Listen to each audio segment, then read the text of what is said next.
اعوذ باللہ من الشیطان الرجیم بسم اللہ الرحمن الرحیم الصلاة والسلام علیک یا رسول اللہ الصلاة والسلام علیک یا حبیب اللہ وعلی آلک واصحابک یا رسول اللہ صلی اللہ تعالی علیہ وسلم۔ پیارے آقا صلی اللہ علیہ وسلم کے پیارے دیوانوں، سلسلہ کلام شاکر یوٹیوب چینل پر آپ کا استقبال ہے، اور سلسلہ جو چل رہا ہے بے نمازیوں کا خوفناک انجام، اس کی پوسٹ نمبر 2 آپ کی خدمت میں عرض کر رہا ہوں۔ پہلے پوسٹ میں نے بتایا تھا کہ گناہ کیسے جھڑتے ہیں، آئیے پوسٹ نمبر 2 کی جانب چلتے ہیں۔ اللہ تعالیٰ رب العزت کلام پاک میں ارشاد فرماتا ہے کہ قرآن کیا کہتا ہے وہ سنیے۔ فویل للمصلین الذین هم عن صلاتهم ساہون، 30واں پارہ سورہ ماؤن کی آیت مبارکہ میں نے پڑھی، تو ان نمازیوں کی خرابی ہے جو اپنی نماز سے بھولے بیٹھے ہیں۔ آیت نمبر 4 سے 5 سورہ ماؤن پارہ نمبر 30 آیت نمبر 4 سے 5۔ حضور صدر الشریعہ مفتی امجد علی اعظمی رحمۃ اللہ علیہ فرماتے ہیں کہ جہنم میں ایک وادی ہے جس کی سختی سے جہنم بھی پناہ مانگتا ہے۔ اللہ اکبر! جس کی سختی سے جہنم بھی پناہ مانگتا ہے، اس کا نام ویل ہے۔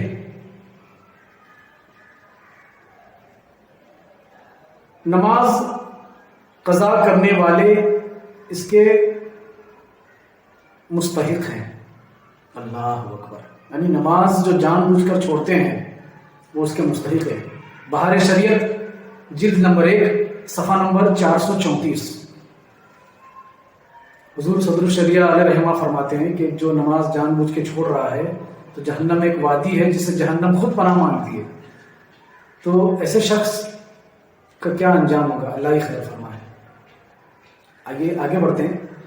فرمانے امام غزالی رحمۃ اللہ علیہ، امام غزالی کیا فرماتے ہیں؟ ویل کا معنی سخت عذاب کا ہے۔ ایک قول یہ بھی ہے کہ ویل جہنم کی ایک وادی کا نام ہے، اگر اس میں دنیا کے پہاڑ ڈالے جائیں تو بھی اس کی شدید گرمی کی وجہ سے پگھل جائیں، اور یہ وادی ان لوگوں کا ٹھکانہ ہے جو جہنم میں،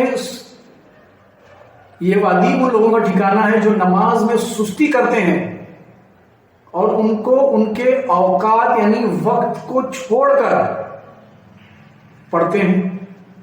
ہاں، اگر وہ اللہ تعالیٰ کی طرف رجوع اور توبہ کریں تو پچھلے گناہوں سے شرمندہ ہو جائیں تو اور بات ہے، اور معافی کی امید ہے، کیونکہ اللہ رب العزت بڑا غفور رحیم ہے۔ امام غزالی فرماتے ہیں مکاشفۃ القلوب صفحہ نمبر 369 میں امام غزالی نے یہ حوالہ نقل فرمایا ہے۔ تو کتنی شدید اور سخت بات یہ بتائی گئی ہے کہ بے نمازی اور جو نماز کو جان بوجھ کر چھوڑ رہے ہیں تو کیا انجام ہوگا ان کے ساتھ میں۔ اللہ ہی خیر فرمائے آج عالم اسلام کے مسلمانوں پر کہ نماز کو بھولے بیٹھے ہیں، اور شادیوں کی محفل میں بھیڑ امر پڑی ہے، منگنیوں میں، شادیوں میں، ہوٹلوں میں۔ میں یہ نہیں کہتا، میں ان کے خلاف نہیں ہوں، شادیاں بھی اٹینڈ کریں، منگنیاں بھی اٹینڈ کریں، جو بھی آپ کے جو جائز رسم و رواج ہیں اس میں آپ شرکت کریں، لیکن نمازوں کو کیوں بھولے بیٹھے ہیں؟ نماز کو کیوں بھولے بیٹھے ہیں؟ آپ کو پتا ہے، تو زیادہ تر سب کو معلوم ہی ہے کہ آخرت میں میدان محشر میں پہلا سوال جو بندے سے پوچھا جائے گا وہ نماز کے تعلق سے، یہ سب کو پتا ہے۔ پہلے ہی سوال میں اگر آپ ناکام ہو جائیں تو آگے کے جواب آپ کیسے دیں گے؟ ذہن پہ زور دیجئے اس بات پر، اور خدا را اللہ اس کے رسول کی طرف رجوع کریں اور اپنے قدم کو مساجد کی طرف لگائیں۔